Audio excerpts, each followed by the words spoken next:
divide it into 4 categories. So the first category of function is primary functions.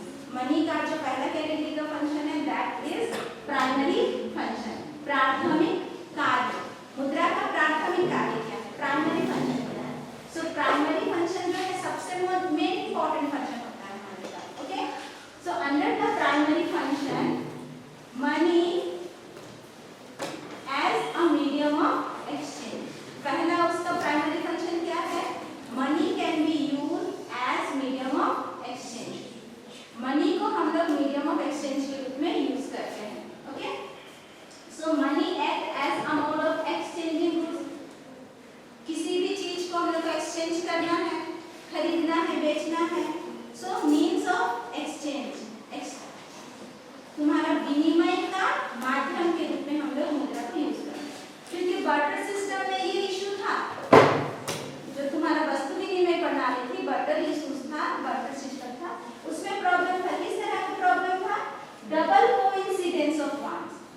Double coincidence of funds means मान लो कि एक person ए दूसरा person B.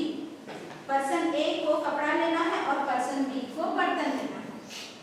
अब कपड़ा ए के पास में बर्तन, पर्सन ए के पास में बर्तन होना चाहिए और पर्सन बी के पास में कपड़ा होना चाहिए, तभी तो दोनों एक्सचेंज करेगा एक दूसरे से. लेकिन अगर ऐसा नहीं है तो अपना वांट्स को वो कैसे फुलफिल करेगा? तो ये प्रॉब्लम क्रिएट हो रहा है बार्टर सिस्टम में, वस्तु विनिमय प्रणाली में. और मुद्रा आके उस प्रॉब्लम को ठीक किया. और इसीलिए मुद्रा जो है, मनी जो है, it work as a medium of exchange. अब जिसको बर्तन लेना है वो बर्तन लिया, बदले में उसको मनी दिया, मुद्रा दिया. बर्तन लेने वाला उस मनी को एक्सचेंज के रूप में कपड़ा खरीदने रखा गया, मुद्रा को दिया और बदले में अपना कपड़ा ले लिया. सुविधा होगा उसको.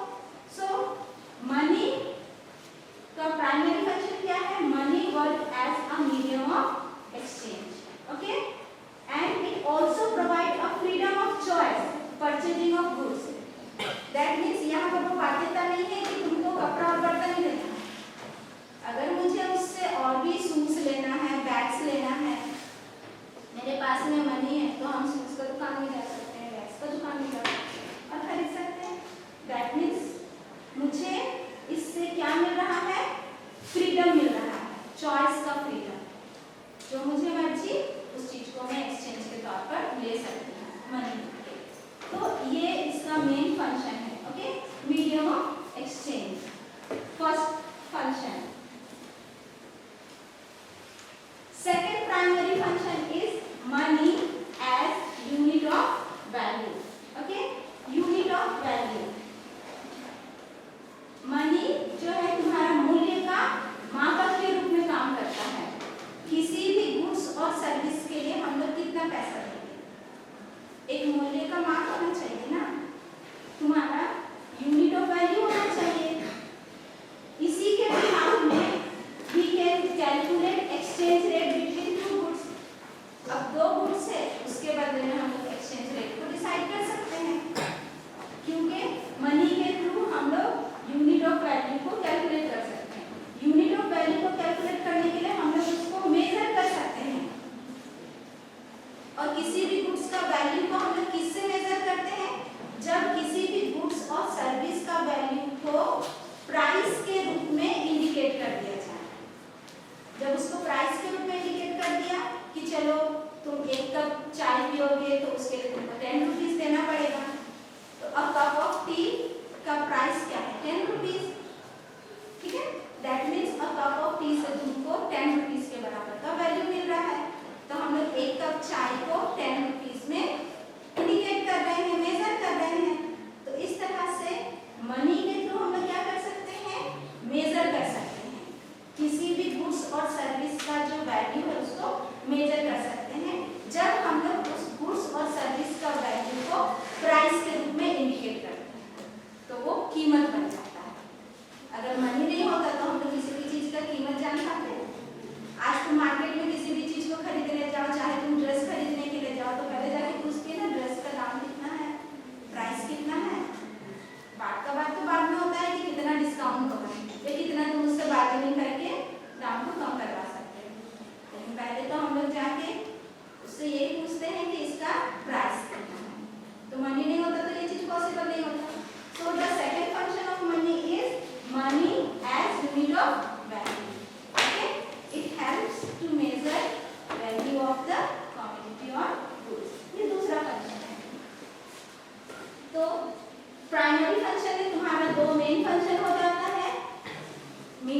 Exchange and unit of value. ये सबसे इंपॉर्टेंट काम है। और भी इंपॉर्टेंट फंक्शंस हैं, but these are the major most important function of money. Secondary function, okay? Money का सेकेंडरी फंक्शन। अब हम लोग देखेंगे कि मनी का सेकेंडरी फंक्शंस क्या है और क्या क्या कार्यों को मनी करता है। So the secondary functions of money, it is number one, money as a standard of deferred payments. Deferred payments means विलंबित भुगतान का मानक। विलंबित भुगतान का मानक हम लोग अभी नहीं देंगे, हम लोग बाद में पेमेंट करेंगे, ऐसा हम लोग बोलते हैं ना। So that is the deferred payment, जिसको हम लोग अभी तुरंत पेमेंट नहीं करके हम लोग इसको बाद में पेमेंट कर सकते हैं। जैसे कोई भी तुम सामान लेते हो, क्रेडिट से सामान लेते हो, लोन से सामान लेते हो, ईएमआई भरते हो, तो ईएमआई में क्या सामान पहले लेके आ गया ना। मोबाइल तुम ईएमआई में खरीदे तो मोबाइल पहले लेके आ गया डाउन पेमेंट करके, और उसके बाद क्या करोगे, उस मोबाइल का जो ईएमआई है वो हर महीना भरते जाओगे। क्लियर? तो मोबाइल का पैसा को तुम डिले करके क्लियर कर रहे हो, बाद में दे रहे हो, तो that is the deferred payment. ऐसे ही अगर रेंट वाला घर में रहते हो, रेंटेड हाउस में रहते हो, तो हम लोग पहले घर में रहते हैं ना, उसके बाद में रेंट देते हैं कि नहीं देते हैं। तो वो सारी चीजें इसमें आती है, ठीक है।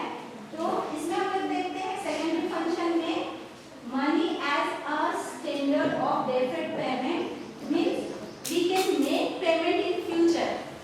अभी हम लोग सामान को इस्तेमाल कर लेते हैं और बाद में हम लोग पेमेंट करते हैं। बहुत बार ऐसा होता है कि हम लोग रेगुलरली जिन सामानों से ग्रोसरी शॉप से हम लोग कोई खरीदारी करते हैं, तो हम लोग बोलते हैं कि ठीक है अभी सामान दे दो, 2 दिन बाद हमको पेमेंट दे देंगे, या अभी कम पैसा है नेक्स्ट टाइम आएंगे तो दे देंगे।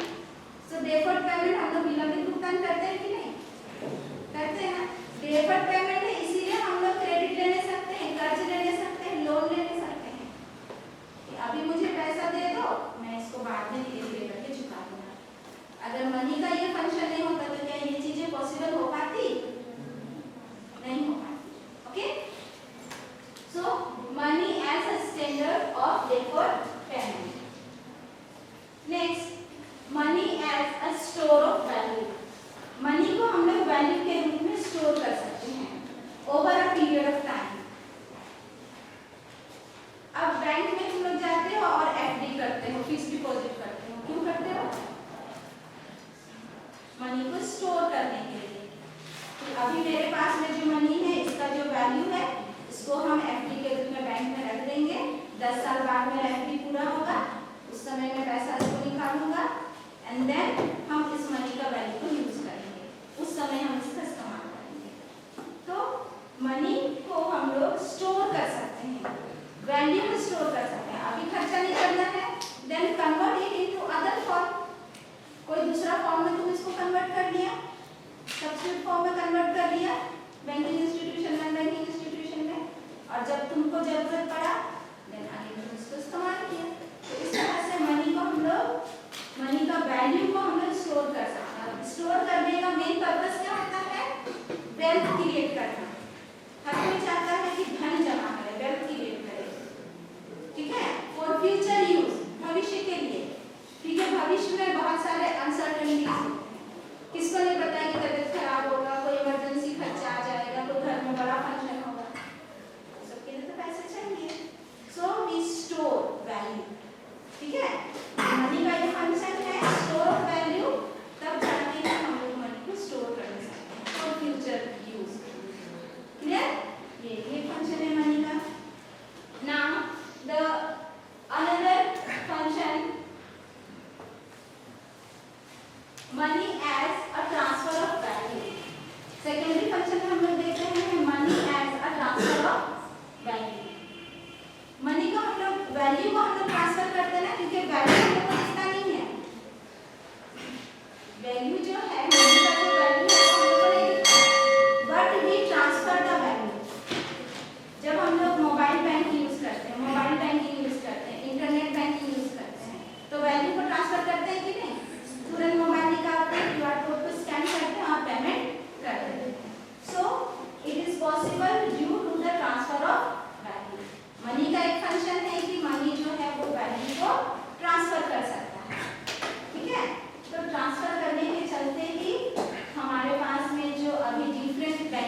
यूपीआई कर सकते हो, एनईएफटी कर सकते हो, फिर उसको खर्चा कर सकते हो इस तरह से।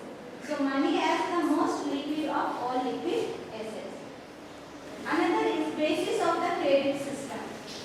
मनी जो है it is the basis of the credit system. Bank जो भी क्रेडिट क्रिएट करता है, without bank deposit it is not possible. और बैंक डिपॉजिट पॉसिबल होता है ड्यू टू मनी, क्योंकि मनी को ही हम लोग बैंक में डिपॉजिट करते हैं, ठीक है ना। किसी भी रूप में तुम बैंक में उसको डिपॉजिट कर सकती हो, या तो करेंसी के रूप में तुम जाके नोट के रूप में रखो, या फिर तुम उसको डिजिटल फॉर्म में जाके उस अकाउंट में ट्रांसफर कर दो। तो बैंक में हम लोग उस मनी को रखते हैं, देन उस मनी के बिहाफ में क्रेडिट क्रिएशन होता है। बैंक जो है वो क्रेडिट क्रिएशन करता है, साख का सृजन करता है। तो this is the another function.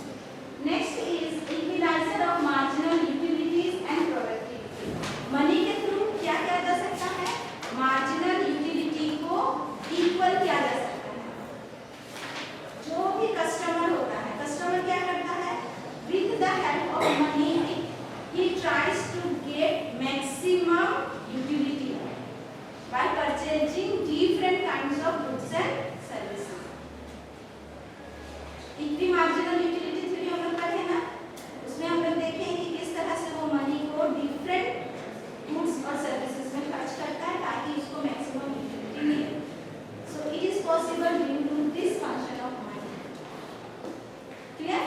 तो जिस तरह से कस्टमर मैक्सिमम यूटिलिटी ले सकता है consumer, in the same way जो तुम्हारा प्रोड्यूसर होता है, प्रोड्यूसर वैसे ही मैक्सिमम प्रॉफिट अर्न कर सकता है, क्योंकि जो भी उसका प्रोडक्शन प्रोसेस में जो भी फैक्टर ऑफ प्रोडक्शन होते हैं वो फैक्टर को उसको पेमेंट करना पड़ता है, ठीक है।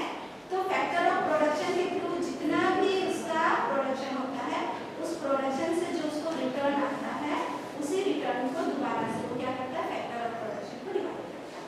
इस तरह करके वो अपने प्रॉफिट को मैक्सिमम करने की कोशिश करता है। Clear? Measurement of national income. With the help of money we can measure the national income, ठीक है। किसी भी कंट्री का नेशनल इनकम को हम लोग मनी के टर्म में इंडिकेट करके, कैलकुलेट करके मेजर कर सकते हैं। तो नेशनल इनकम को मनी के थ्रू मेजर किया जा सकता है। Again distribution of national income. National income का जो डिस्ट्रीब्यूशन है it is also possible due to money. Money से ही हम लोग नेशनल इनकम का डिस्ट्रीब्यूशन कर सकते हैं। अभी जैसे मैंने बताया था ना कि डिफरेंट फैक्टर्स ऑफ प्रोडक्शन होता है, तो फैक्टर ऑफ प्रोडक्शन को भी मिलता है, जैसे जो लेबर होते हैं उनको वेजेस मिलता है, ओके। तो फैक्टर ऑफ प्रोडक्शन को वेज, रेंट, इंटरेस्ट, प्रॉफिट, ये सारी चीजें मनी के रूप में ही पेमेंट की जाती है, तो दिया जाता है। सो मनी का ये function measurement of national income and distribution of national income clear हो गया, समझ में आ गया। So this is the last function of money. Other function में ये दो फंक्शंस आते हैं। So helpful in making decision. As you know that we use money to store value को स्टोर करके रखते हैं, और जब जैसा मन करे उस हिसाब से उस वैल्यू को हम लोग खर्च कर सकते हैं। तो इससे डिसीजन मेकिंग किया जा सकता है। जो चीज़ें आपको खरीदनी है उस बेसिस पर, जो तुम्हारा रिक्वायरमेंट है उस बेसिस पर मार्केट में जाकर डिमांड करोगे और सामान को खरीदोगे, ठीक है। Money as a basis of adjustment. Money के थ्रू ही एडजस्टमेंट पॉसिबल होता है। कैसे पॉसिबल होता है? जो तुम्हारा गुड्स मार्केट है, मनी मार्केट है, कैपिटल मार्केट है, ये सब में एडजस्टमेंट मनी के थ्रू ही होता है। अगर इंटरनेशनल ट्रेड होता है तो वहाँ पर भी एक्सचेंज रेट डिसाइड